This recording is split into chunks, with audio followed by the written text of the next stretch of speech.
And good day, everybody. Welcome to the 25th of August. It's your real estate update. Let's talk about what's going to happen in the expired realm, looking at the past 180 days. It's a good thing to look at to figure what kind of properties are actually not making it all the way to the closing table. And in real estate, that's vernacular for properties that haven't closed escrow. They just never sold. And there's a couple different ways to look at this, but today we're going to focus on the expired listings. These are the listings that actually went all the way through to the end of their contract period and did not sell. So then they reflect as expired. Now, it could be that they were picked up and listed again. Usually that reset from an expired listing to showing it as brand new on the market. And that's a lot of sellers' concerns, especially when they go through a real estate listing time frame. And in some cases, it can be greater than 6 months. They are worried that it's going to come back and show that it has been on the market before. It's not going to be rendering as brand new on the market for sale, which does have a slight impact on buyers.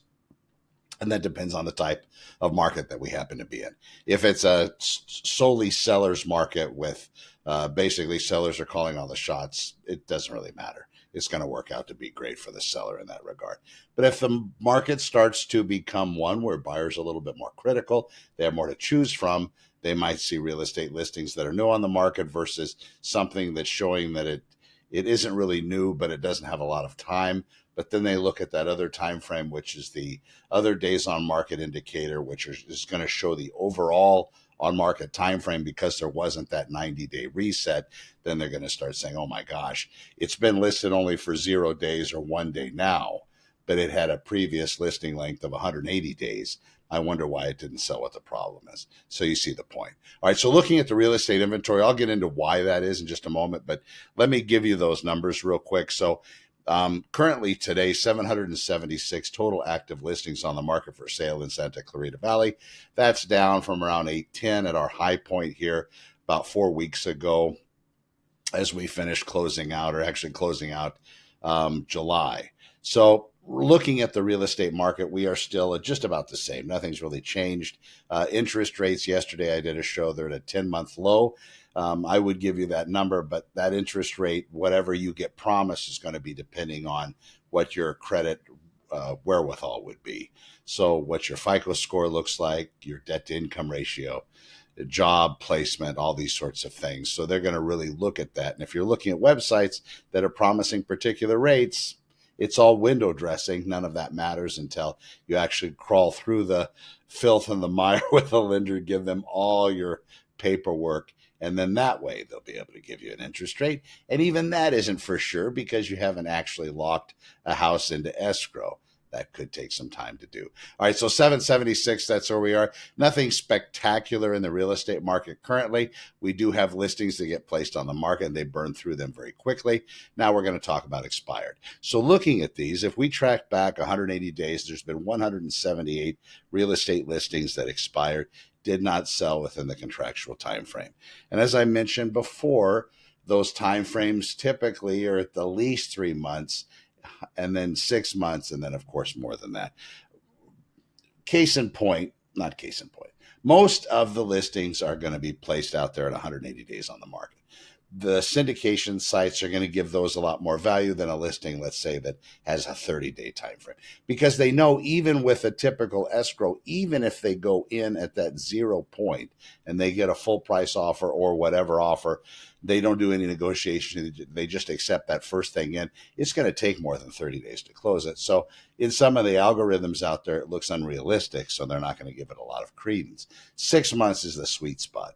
And some listings some agents take their listings for longer than that. But let me give you the breakdown of that 178 that expired. It was a little surprising to me. So 124 of those were single family residences, as I did expect. But here's the difference. 38 condos expired versus 15 townhouses expired. And then there's one manufactured home in that mix. More condos expired than townhomes. I would have thought for sure it would have been the other way around, and we would have had a higher level of townhomes expire. But that's probably because we don't have as many townhomes as condos, I guess, as far as sheer numbers go in Santa Clarita Valley. But I thought that was surprising. So why did these expire? Why didn't they sell? At the end of the day, everything being equal, it all comes down to price.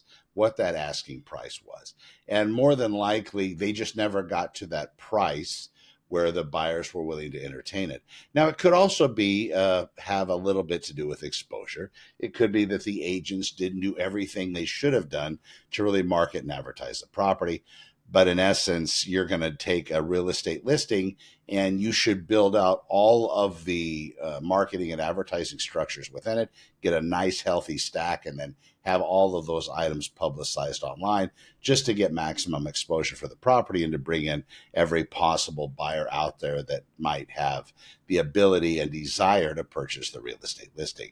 That's how an agent should be looking at it. Unfortunately, I still see people taking photographs with their phones.